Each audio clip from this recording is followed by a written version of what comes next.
What if an entire civilization could be wiped out by divine jealousy, only to be reborn in the most unexpected way? Today, we're diving into one of Greek mythology's most bizarre and fascinating tales, the story of how Zeus transformed an entire island's population into ants, and how those ants became people again. In ancient Greece, mythology wasn't just entertainment. These stories explained natural phenomena, taught moral lessons, and reflected the complex relationship between gods and mortals. The Greeks understood that their deities possessed both incredible power and very human emotions, a dangerous combination that often led to extraordinary consequences. Our story begins on the beautiful island of Aegina, nestled in the Saronic Gulf near Athens. This wasn't just any ordinary island. Aegina was named after a river nymph who caught the wandering eye of Zeus, king of the gods. And as we all know, when Zeus becomes infatuated with a mortal woman, trouble inevitably follows. Aegina was the daughter of the river god Asopus. She was renowned for her extraordinary beauty, with flowing hair like liquid starlight and eyes that sparkled like the morning sea. When Zeus first glimpsed her dancing by her father's riverbank, he was instantly smitten. But Zeus knew that simply approaching her wouldn't work. Her father Asopus was protective and powerful. So Zeus did what he did best. He transformed himself into an eagle, swooped down, and carried Aegina away to the island that would eventually bear her name. There he revealed his true identity and made her his lover. From their union, a son was born, Aeacus, who would become the island's first king. But divine romance comes with divine consequences. Hera, Zeus's wife and queen of the gods, discovered her husband's latest affair. As always, her rage wasn't directed at Zeus. Oh, no. That would be too logical. Instead, she focused her fury on the innocent victims, Aegina, and everyone associated with her.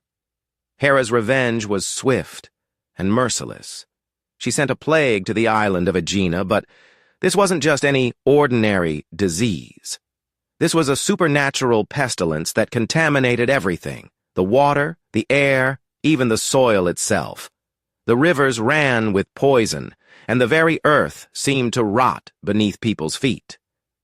The plague struck with devastating efficiency. First, the animals began dying. Livestock collapsed in the fields, birds fell from the sky, and fish floated belly up in the harbors. Then it spread to humans. Families watched helplessly as their loved ones succumbed one by one to the mysterious illness. King Aeacus, son of Zeus and Aegina, watched in horror as his kingdom crumbled around him. The bustling markets fell silent, the temples emptied, and the laughter of children disappeared from the streets. Within months, nearly the entire population had perished, leaving Aeacus virtually alone on an island of the dead. Imagine the despair of this young king. He'd inherited a thriving kingdom, only to watch it become a graveyard. The weight of responsibility crushed down on him as he wandered through empty streets, past abandoned homes, searching for any sign of life. The silence was deafening, broken only by the wind whistling through deserted buildings. In his darkest hour, Aeacus did what any desperate son would do. He called upon his divine father. Standing beneath a mighty oak tree sacred to Zeus, Aeacus raised his hands to the heavens and pleaded for help.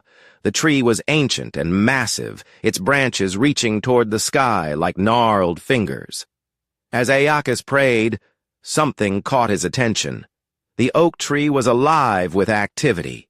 Thousands upon thousands of ants marched along its trunk and branches, working with incredible organization and purpose.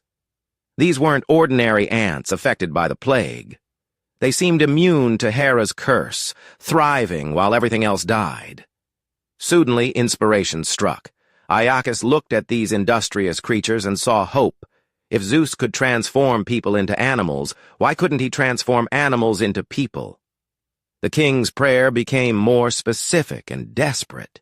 He begged his father to transform these ants into human beings, to give him subjects worthy of his kingdom. Zeus heard his son's plea and was moved by the young king's devotion and wisdom. The king of the gods decided to grant this unusual request. That night, as Aeacus slept beneath the sacred oak, Zeus worked his magic. The transformation began at dawn. As the first rays of sunlight touched the oak tree, the ants began to change. Their tiny bodies stretched and grew. Their 6 legs became 4 limbs. Their antennae disappeared, and their hard exoskeletons softened into human skin. One by one, thousands of ants became men and women. When Aeacus awoke, he couldn't believe his eyes. Where once there had been empty streets, now there were people. Strong, healthy humans who looked up at him with respect and loyalty. These weren't just any people either. They retained the best qualities of their ant origins. The new citizens were incredibly industrious, just like the ants they'd once been. They worked together with perfect cooperation, never complaining about difficult tasks. They were organized, efficient, and absolutely loyal to their king. Most importantly, they were immune to Hera's plague, having been created by Zeus's divine power after the curse had run its course. Aeacus named his new people the Myrmidons, from the Greek word myrmex, meaning ant. These weren't just ordinary citizens. They became legendary throughout the ancient world for their discipline, bravery, and unwavering loyalty. The Myrmidons would later become famous as the elite warriors who followed Achilles to the Trojan War. But this story teaches us much more than just divine problem-solving. It explores themes that resonate even today. The myth shows us how jealousy and revenge can destroy innocent lives. Hera's rage wiped out an entire civilization that had nothing to do with Zeus's infidelity. Yet it also demonstrates that from destruction can come renewal and rebirth. The transformation from ants to humans represents one of mythology's most unique takes on resurrection and second chances. Unlike other myths where heroes return from the dead unchanged, these people were literally reborn as something better. They combined human intelligence and emotion with ant-like dedication and cooperation. The Myrmidons became symbols of perfect citizenship, hardworking, loyal, and selfless. In a world where individual ambition often conflicts with community needs, their story suggests that society functions best when people work together like ants in a colony, each contributing to the greater good. This myth also reflects ancient Greek anxieties about divine justice and arbitrary punishment. The original inhabitants of Aegina died for Zeus's actions, not their own. This unfairness troubled the Greeks, who struggled to understand why innocent people suffered for the crimes of others, whether mortal or divine. The story has influenced art and literature for centuries. Renaissance painters depicted the transformation scene, showing ants magically becoming human. Modern writers have used the Myrmidons as symbols of perfect soldiers or ideal citizens. The concept of industrious, loyal people working together for common goals appears in countless works. Interestingly, the myth also touches on environmental themes that feel surprisingly modern. Hera's plague contaminated the entire ecosystem, showing how supernatural forces could destroy the delicate balance of nature.